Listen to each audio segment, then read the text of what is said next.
Hello student, स्वागत है आपका हमारे यूट्यूब चैनल मैथ इंडियंस में। कक्षा 12 गणित में इस समय हम लोग 13वां चैप्टर पढ़ रहे हैं, प्रोबेबिलिटी, प्रायिकता। और भाई एक्सरसाइज 13.3 का इंट्रोडक्शन इस वाले वीडियो से आपको हम बताने जा रहे हैं।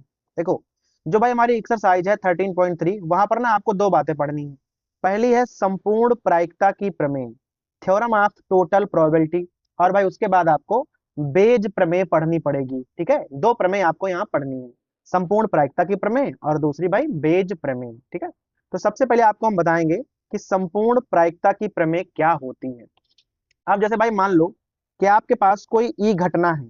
ठीक है, कोई भी घटना है वो ई है, और भाई आपसे कह दें कि इसके जरा प्रतिदर्श समष्टि आपको लिखने हैं, सैंपल स्पेस जो है वो भाई आपको लिखने हैं। तो आप क्या करते हो भाई, एस में जाकर और उसके सैंपल स्पेस इस प्रकार से लिख देते हो। जो भी टोटल सैंपल स्पेस होते हैं वो आप यहाँ लिख देते हो। ठीक है, अब होगा क्या कि इसे आपको हम दिखाएंगे इस प्रकार से। मान लो जो भी सैंपल स्पेस आपने लिखे हैं वो इस प्रकार से हैं, ये है उनका यूनिवर्सल सेट। ये जो पूरा सेट है वो आपके सैंपल स्पेस का सेट है। ठीक है, अब जो ये सैंपल स्पेस है वो मान लो कि तीन चार घटनाओं में बटा हुआ है इस प्रकार से। ठीक है, चाहे आप चार घटनाएं कर लो चाहे 10 कर लो, इस बात से कोई फर्क नहीं पड़ेगा। मान लो भाई ये E1 है, ये E2 है, ये E3 है और ये E4 है।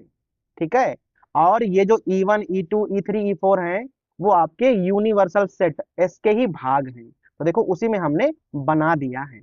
ठीक है, E1 E2 E3 E4 ऐसे आप En तक जा सकते हो। ये सब क्या है, ये आपके समुच्चय हैं जो कि यूनिवर्सल सेट के भाग हैं। लेकिन ये समुच्चय किस प्रकार के हैं पहले आप इन्हें फिगर से ही देख लो। भाई E1 है E2 है, देख लो आपस में कुछ कॉमन है, नहीं है। E3 है E4 है, आपस में कुछ कॉमन है, नहीं है। E1 है E3 है, आपस में कुछ कॉमन है, नहीं है। अर्थात किसी भी दो समुच्चय आप ले लो ना, उनमें कुछ भी कॉमन नहीं है। ये हमने समुच्चय कुछ इस प्रकार से लिए हैं ताकि ये आपको एकदम अलग अलग लगे। तो यहाँ पर जो खास बात है कि जो हमारे E1 है, E2 है, E3 है और E4 है, वो ना इस प्रकार से लिए गए हैं कि अगर आपको निकालना हो E1 इंटरसेक्शन E2 तो उसका मान फाई के बराबर आएगा।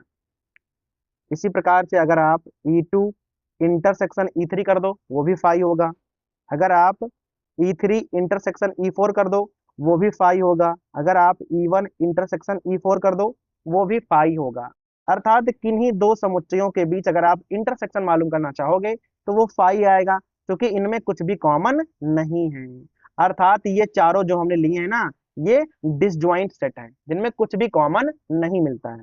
लेकिन अगर इनका आप यूनियन निकालना चाहो, ठीक है, अगर आप इन सब का ना यूनियन निकाल दो कि भाई अगर यूनियन निकालना चाहो इस प्रकार से, ठीक है, तो जो इनका यूनियन है ना वो किसके बराबर हो जाएगा, वो एस के बराबर हो जाएगा।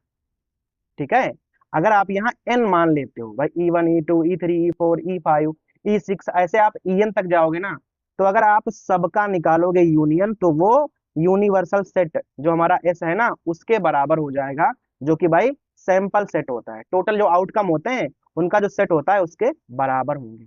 हमने यहाँ पर केवल चार दिखाए हैं, आप एन तक दिखा सकते हो। ठीक है, अब देखना, अब कोई घटना ए है जो भाई इस प्रकार से घट रही है कि वो चारों में है। मान लो वो क्या है, वो चारों में है, हमारे पास कोई घटना है ए। ठीक है, अभी वो घट रही है तो भाई वो चारों में है। अब आपको अगर निकालना पड़ जाए कि भाई ए के घटने की कुल प्रायिकता क्या होगी, घटना जो ए है उसके घटने की कुल प्रायिकता क्या होगी, तो आप कैसे निकालोगे, बस यही निकालना है। यहां लिखेंगे ए के घटने की संपूर्ण प्रायिकता। ठीक है, टोटल प्रोबेबिलिटी आप यहाँ कैसे निकालोगे, वही है आपकी संपूर्ण प्रायिकता की प्रमेय। जब आपको एक एक घटने की संपूर्ण प्रायिकता निकालनी हो तो आप कैसे निकालोगे, देखो अब जो ए घटना है वो थोड़ी सी E1 में भी है, वो थोड़ी सी E1 में भी है। तो सबसे पहले हम देखेंगे कि वो E1 में किस प्रकार से घट रही है। ठीक है, तो देखो कैसे घटेगी, E1 में कैसे घटेगी, सबसे पहले जो है वो E1 घटना घटेगी। भाई E1 में है ना, थोड़ा सा देख लो। तो सबसे पहले E1 घटना घटेगी और फिर जब ए घटना घटेगी तो E1 घटना पहले ही घट चुकी होगी। तो सबसे पहले E1 घटना घटेगी, फिर जब ए घटना घटेगी तो E1 पहले ही घट चुकी होगी। समझ में आ रहा है? ऐसे ही अगर आप E2 में जाओ तो PE2, E2 के घटने की प्रायिकता और ए के घटने की प्रायिकता, जबकि E2 पहले ही घट चुकी होगी। ऐसे ही आप E3 में चले जाओ तो यहाँ हो जाएगा PE3 और ए के घटने की प्रायिकता, जबकि E3 पहले ही घट चुकी है, प्लस E4 के घटने की प्रायिकता और यहाँ ए के घटने की प्रायिकता, जबकि E4 घटना पहले ही घट चुकी है। इस प्रकार से अगर आपने और भी घटनाएं ली हैं तो उन्हें इस प्रकार से आपको लिखना पड़ेगा। ठीक है, देखो हमने यहाँ पर 4 ही घटनाएं ली हैं, लेकिन आप यहाँ n तक घटनाएं ले सकते हो। उस प्रकार से आपको ये फिगर बनाना होगा, बस आपको केवल समझने की बात है। ठीक है, फिगर कोई खास इंपॉर्टेंट नहीं है। तो जो हमारी E1, E2, E3, E4, E5, E6 वो घटनाएं इस प्रकार से हैं कि उनमें कुछ भी कॉमन नहीं मिलेगा, तो वो तो 5 हो जाएगा। ठीक है, और अगर आप उन सब घटनाओं का निकालोगे यूनियन तो वो आपके S के बराबर हो जाएगा। और S क्या है?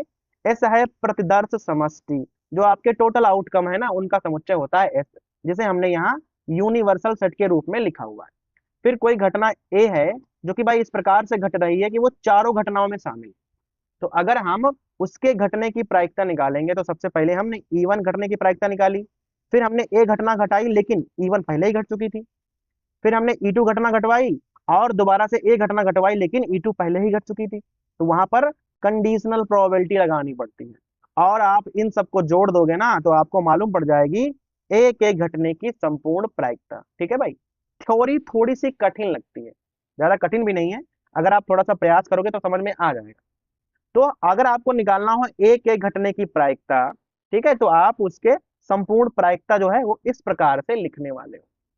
तो ये तो थी थ्योरी।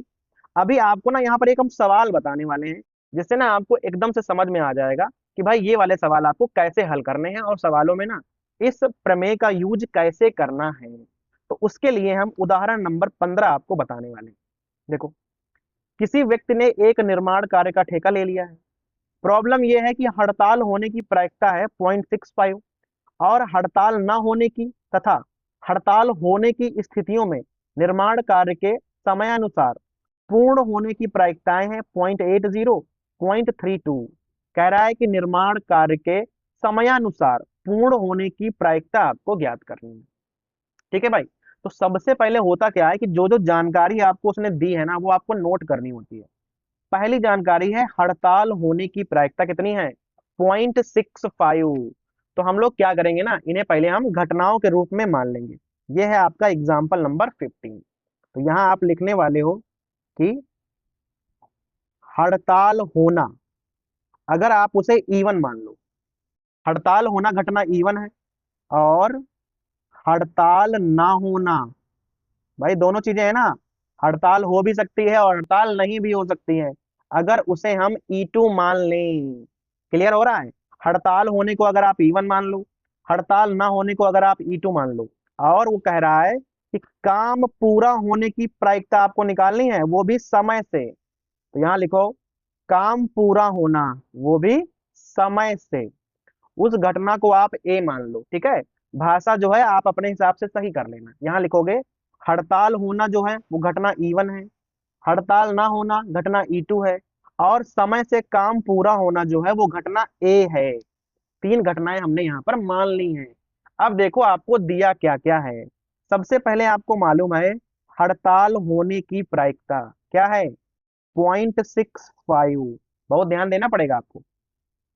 फिर अगर हड़ताल होने की प्रायिकता आपको मालूम है तो आप निकाल सकते हो हड़ताल ना होने की प्रायिकता।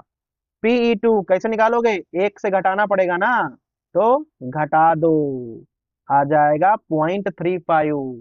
देखो आपको यहाँ दो बातें मालूम हो गई, हड़ताल होने की प्रायिकता और हड़ताल ना होने की प्रायिकता। फिर काम भाई पूरा करना है वो भी समय से, उस घटना को हमने ए माना हुआ है। तो कह रहा है अगर हड़ताल नहीं होगी, भाई किताब में कह रहा है अगर हड़ताल नहीं होगी तो काम पूरा होने की प्रायिकता क्या है? देखो ये है हड़ताल नहीं होगी, यहां आप E2 करोगे। ए है काम पूरा होना और E2 है हड़ताल ना होना। तो काम पूरा होने की प्रायिकता जबकि ये ज्ञात है कि हड़ताल नहीं हुई है, उसकी जो प्रोबेबिलिटी है 0.80 है। भाई ज्यादा प्रोबेबिलिटी होगी ना, अगर हड़ताल नहीं होगी तो काम पूरा होने के चांस ज्यादा है। इसी को दोबारा लिखेंगे, काम पूरा होने की प्रायिकता जबकि ये ज्ञात है कि हड़ताल हो गई है। इवन है हड़ताल होने की प्रायिकता कितनी मालूम है, देख लो 0.32। भाई इससे थोड़ी कम होगी ना, क्योंकि यहाँ हड़ताल नहीं हुई है, यहाँ हड़ताल हो चुकी है। ये पूरा क्लियर हो ना। हड़ताल होना हमने E1 मान लिया था, हड़ताल ना होना हमने E2 मान लिया था, काम पूरा होना वो भी समय से हमने उसको घटना A मान लिया था। तो पहले आपको हड़ताल होने की प्रायिकता मालूम थी, फिर हड़ताल ना होने की प्रायिकता हमने निकाल ली एक से घटाकर।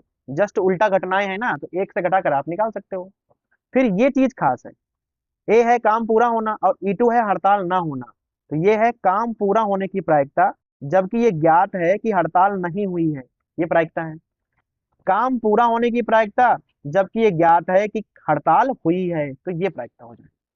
अभी आपको निकालना है टोटल प्रोबेबिलिटी किसकी, टोटल प्रोबेबिलिटी निकालनी है आपको ए की, ए की आपको निकालनी है टोटल प्रोबेबिलिटी। ठीक है, संपूर्ण प्रायिकता की प्रमेय लगाना है। अब देखो टोटल प्रोबेबिलिटी का मतलब यहाँ पर क्या होगा, उसको भी वो ध्यान से देखेंगे। काम पूरा होना वो भी समय से, इसकी प्रायिकता क्या होगी, अब बताओ काम कौन सी कंडीशन में पूरा हो सकता है। आपको बताएं हम कैसे काम पूरा होगा। देखो अगर मान लो कि हड़ताल हो गई हो, P E1 क्या है, हड़ताल हो गई हो। तो अगर हड़ताल हो गई होगी तो ये उसकी प्रायिकता है काम पूरा होने की, तो यहां हो जाएगा P(A)/E1। फिर भाई दूसरी चीज है, अगर हड़ताल नहीं हुई है तो काम पूरा होने की प्रायिकता A/E2, A/E2 हो जाएगा ना। तो ये है टोटल प्रोबेबिलिटी। ठीक है, अगर आप इसको हिंदी में समझोगे ना तो आपको भाई ज्यादा समझ में आ जाए। हड़ताल हुई हो तो काम पूरा होने की प्रायिकता जब हड़ताल हुई हो, हड़ताल ना हुई हो तो काम पूरा होने की प्रायिकता जब हड़ताल ना हुई। बस यही दो कंडीशन है, उसके अलावा कोई कंडीशन ही नहीं है, केवल मान रखना है। P(E1) क्या है 0.65 और A/E1 आपको यहाँ पर दिया हुआ है 0.32 प्लस P(E2) है 0.80 और गुणे जो 0.80 है वो A/E2 है और जो P(E2) है वो आपका 0.35 दिया हुआ है। लिखने में हमसे उल्टा हो गया है, ये पहले होना चाहिए वो बाद में होना चाहिए। हालांकि भाई मल्टीप्लिकेशन है तो यहाँ कोई फर्क तो पड़ेगा नहीं। अब आपको ना यहाँ गुणा करनी है, 32×5 160 हो जाएंगे, 16 हासिल, और 32×6 होंगे आपके 192, 92 और 16 आप जोड़ोगे ना तो कुल मिलाकर 208 आ जाएंगे।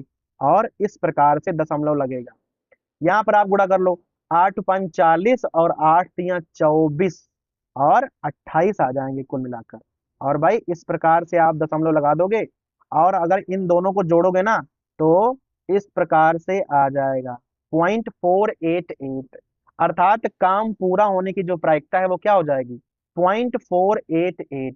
क्योंकि भाई काम जो है वो दो ही कंडीशन में पूरा हो सकता है, हड़ताल होगी तब भी पूरा होने की प्रायिकता मालूम है, हड़ताल नहीं होगी तब भी हमें पूरा होने की प्रायिकता मालूम है। हमने दोनों ही कंडीशन अप्लाई करी और देखो आंसर आ गया।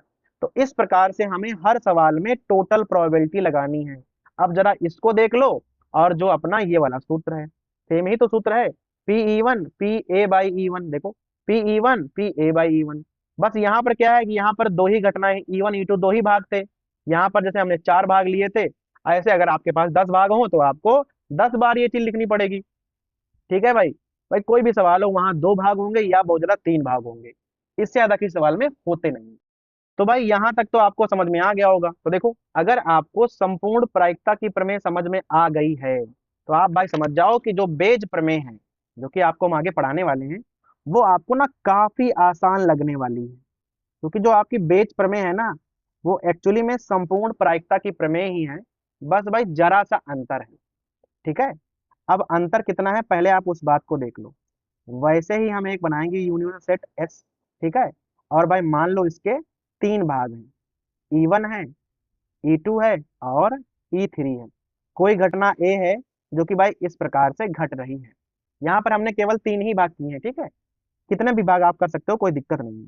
तो संपूर्ण प्रायिकता में क्या होता था, आप निकालते थे ए के घटने की कुल प्रायिकता क्या है। तो भाई कैसे निकालते थे, पी ए बराबर सूत्र क्या बनता था, यहाँ लिखोगे भाई पहले E1 घटेगी, फिर ए घटेगी, लेकिन वो E1 के हिसाब से घटेगी क्योंकि E1 पहले ही घट चुकी है। फिर E2 घटेगी, फिर उसके बाद ए तो घटेगी लेकिन E2 के हिसाब से घटेगी। इसी प्रकार से E3 घटेगी और ए फिर से घटेगी लेकिन वो E3 के हिसाब से घटेगी। अब ये सूत्र हमने दोबारा क्यों लिखा हुआ, ये जो सूत्र है वो संपूर्ण प्रायिकता की प्रमेय है। अगर आपको निकालना हो ए के घटने की संपूर्ण प्रायिकता क्या होगी तो आप इस प्रकार से निकाल सकते हो। यहाँ पर हमने 3 घटनाओं वाला सूत्र लिखा हुआ है, 3 हो, 4 हो, 5 हो, आप हर प्रकार का सूत्र लिख सकते हो।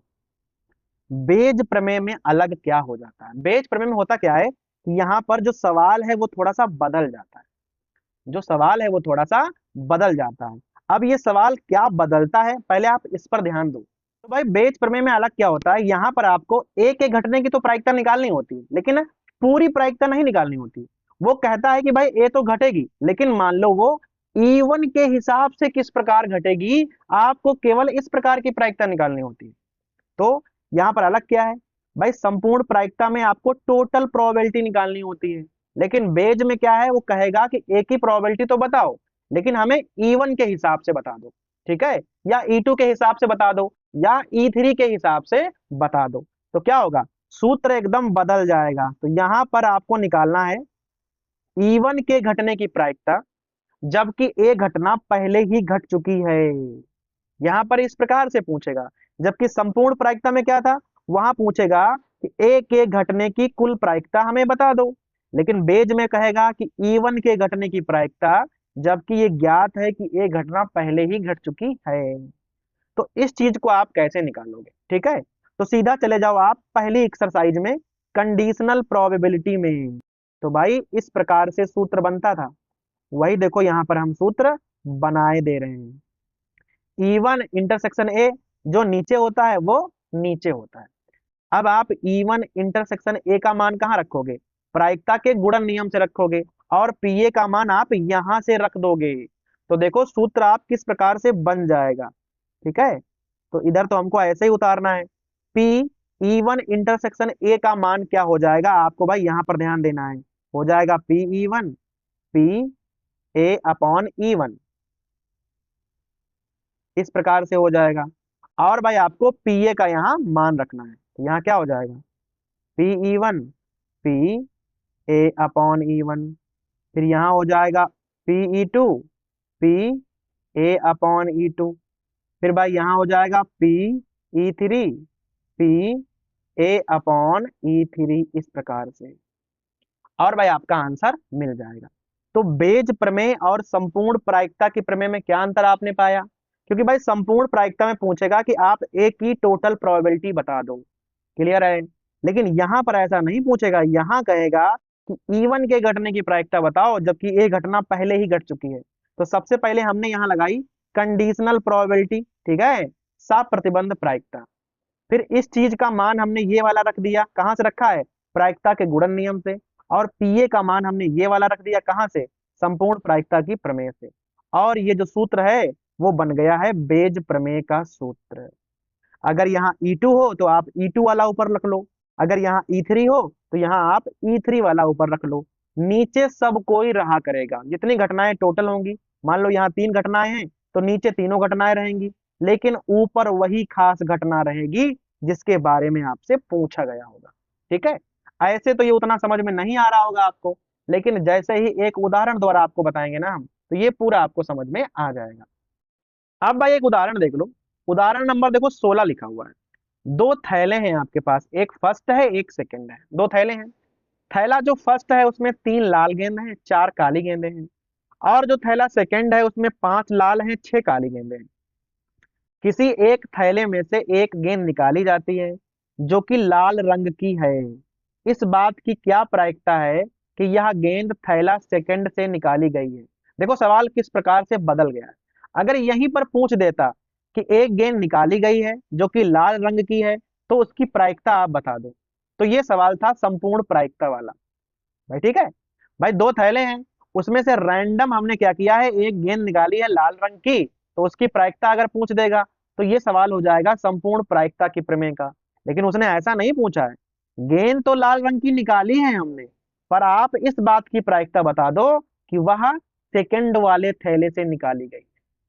ठीक है, तो जैसे ही इस प्रकार से पूछ दिया आपने, तो वो बन गई बेज प्रमेय कि अभी लाल गेंद से मतलब नहीं है, लाल गेंद तो निकल आई है, लेकिन वो सेकंड वाले थैले से निकाली गई है, इसकी प्रायिकता आप बता दीजिए। तो ये बन जाएगी आपकी बेज प्रमेय।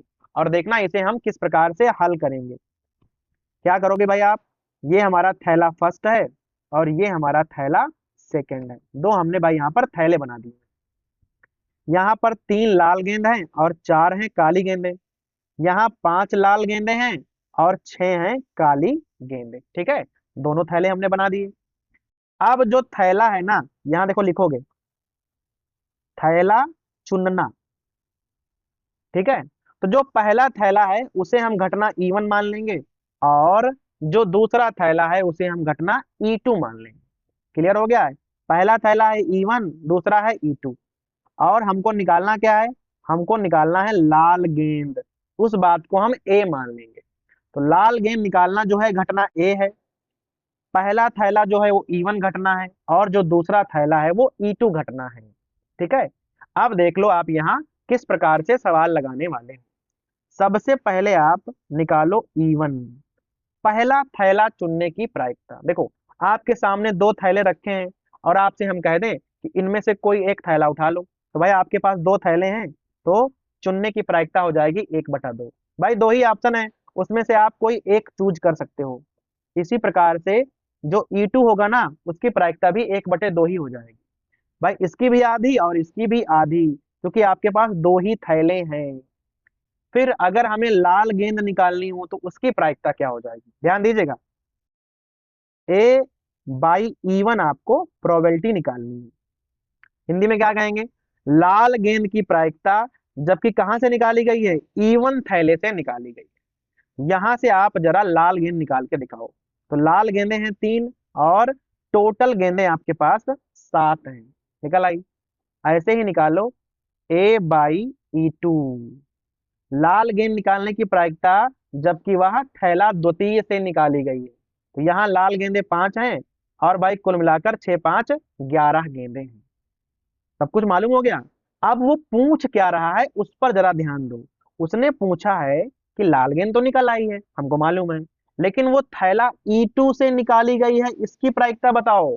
तो उसका मेन ध्यान E2 पर है, लाल गेंद से मतलब नहीं है। अगर कह दे कि लाल गेंद निकालने की प्रायिकता, तो आप यहाँ लगा दोगे संपूर्ण प्रायिकता के प्रमेय, लेकिन नहीं, उसने कहा कि लाल गेंद निकल आई है, लेकिन वो थैला E2 से निकाली गई है, इसकी प्रायिकता आपको बतानी है। तो यहाँ लिखोगे E2/A। ठीक भाई, थैला द्वितीय है, जबकि आप पहले से मालूम है कि लाल गेंद निकली है। लाल गेंद निकली है ये बात ज्ञात है, लेकिन वह द्वितीय थैले से निकली है, इसकी प्रायिकता हमें निकालनी है। तो यहाँ पर क्या लगेगा, यहाँ लगेगी बेज थ्योरम। जो फेवर में है वो ऊपर रहेंगे, तो E2 फेवर में है ना, तो E2 वाले प्राणी ऊपर रहेंगे इस प्रकार से। और नीचे, नीचे भाई सब कोई रहता है, जितनी घटनाएं होंगी वो सब नीचे रहेंगी। ठीक है, फिलहाल यहाँ पर दो ही चीजें हैं, E1 है E2 है। तो आप नीचे क्या लिखोगे, नीचे हमेशा लिखते हैं संपूर्ण प्रायिकता की प्रमेय, वही तो नीचे लिखी हुई है बस। अब केवल मान रखना है, हमारा PE2 है 1/2 और A/E2 है 5/11। नीचे E1 है 1/2 और यहाँ है 3/7, और प्लस ये वाला दोबारा यहाँ उतार लो 1/2, और यहाँ हो जाएगा 5/11। देख लो 1/2 1/2 1/2 गायब हो जाएगा ना, सब कहीं है तो गायब कर दो। तो यहाँ आ जाएगा 5/11, नीचे 3/7 और 5/11 बचेगा, तो यहाँ हो जाएगा 77। 11 सत्ते तो 11 तिया 33, 11 सत्ते 7 पना 35 हो जाएगा। तो यहाँ आ जाएगा आपका 5/11, 77 जाएंगे ऊपर और 33, और यहाँ कितना आ जाएगा 35, तो ये हो जाएगा आपका 68। ऐसे काटोगे ना तो कुल मिलाकर आंसर आ जाएगा 35/68। देखो आपका आंसर आ गया। तो इस प्रकार से ना हमें हल करना है बेज थ्योरम को। तो बेज थ्योरम में फर्क ये होता है कि यहाँ पूरी प्रायिकता नहीं पूछता है, प्रायिकता तो पूछता है लेकिन उसमें एक रीजन लगा देता है। ठीक है भाई, तो जब कोई रीजन साथ में लग जाता है तो आप तुरंत समझ जाओ कि ये बेज थ्योरम से लगना है। ऐसे ही जैसे एक उदाहरण नंबर 19 आप ध्यान से पढ़ो, ठीक है, समझ में आ जाएगा पूरा भी। एक कंपनी है जो बोल्ट बनाती है, तीन मशीनें हैं ए बी और सी, ठीक है। वो उत्पादन करती हैं 25%, 35% और 40%, जोड़कर यहाँ 100% हो जाएगा। अर्थात टोटल जो उत्पादन है वो तीन मशीनें ही करती हैं। इन मशीनों के उत्पादन का क्रमशः 5, 4 और 2% खराब बनाता है। जैसे ए वाली मशीन है, वो टोटल 25% बनाती है, लेकिन प्रॉब्लम यह है कि 5% खराब बना देती है। बी वाली है, 35% बनाती है, लेकिन अपने टोटल का 4% खराब कर देती है। सी वाली है, वो बनाती है 40%, लेकिन अपने टोटल का 2% खराब कर देती है। अर्थात सी वाली मशीन सबसे अच्छी है। ये बात आप पढ़कर जान गए होगे। अब क्या है कि वो खराब जो बोल्ट है ना, वो एक बोल्ट खराब निकाला गया। अब अगर आपसे यहाँ पूछ दे कि कोई बोल्ट है वो खराब है तो इसकी प्रायिकता क्या होगी, तो आप लगाओगे संपूर्ण प्रायिकता की प्रमेय। लेकिन यहाँ ऐसा पूछेगा नहीं, वो कह रहा है बोल्ट तो खराब है, हमने ढूंढ लिया है, लेकिन ये बोल्ट मशीन बी ने बनाया है, इसकी प्रायिकता बताओ। तो जैसे ही बोल्ट तो खराब है लेकिन मशीन बी ने बनाया है, तो तुरंत यहाँ बेज प्रमेय लगने वाली है और E1 E2 E3 करके हम सवाल लगाएंगे। तो केवल भाषा का ही फर्क है बस थोड़ा सा। भाई खराब बोल्ट निकालने की प्रायिकता पूछता तो संपूर्ण प्रायिकता की प्रमेय लगती, लेकिन बोल्ट खराब है लेकिन उसे मशीन ए ने बनाया है, बी ने बनाया है, सी ने बनाया है, तो वहां पर बेज प्रमेय लगने वाली। तो अगर आप थोड़ा भाषा समझ जाते हो ना, तो सबसे अच्छी बात यह होती है कि इसका हर एक सवाल ना एक ही जैसा होता है। बस अगर आप समझ जाओगे, सूत्र लगाओगे तो आपका आंसर आ जाएगा। ठीक है भाई, तो इस वीडियो में आपको हम इतना ही बताएंगे। जब भाई हम अगला वीडियो शुरू करेंगे ना, तो वहां हम प्रश्नावली 13.3 हल करवाएंगे।